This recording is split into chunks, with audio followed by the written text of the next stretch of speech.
Secretary of State John Kerry said Thursday there is no doubt that Russia has sent armed men who have occupied government buildings in several eastern Ukrainian towns. The world knows that peaceful protesters don't come armed with grenade launchers and automatic weapons, the latest issue from the Russian arsenal, hiding the insignias on their brand new matching military uniforms, and speaking in dialects that every local knows comes from thousands of miles away. The world knows that the Russian intelligence operatives arrested in Ukraine didn't just take a wrong turn on the highway.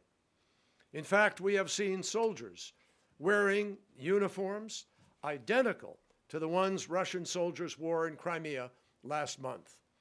Kerry said Ukraine promptly began implementing steps it agreed to in Geneva earlier this month.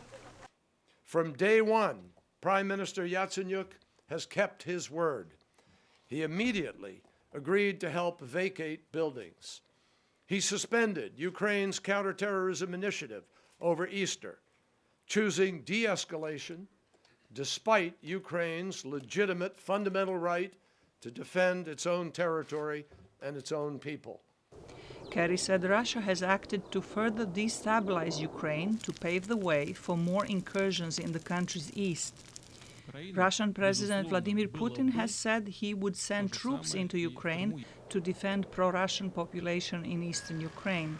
5 separatists were reported killed Thursday in clashes with government forces dispatched to retake occupied government buildings in Slovyansk. If the current authorities in Kiev did that, then they are simply acting like a junta or a criminal gang. Russia on Thursday began military drills close to its border with Ukraine.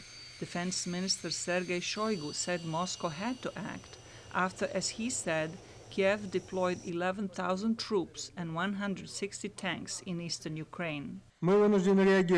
We are forced to react to such a development in this situation.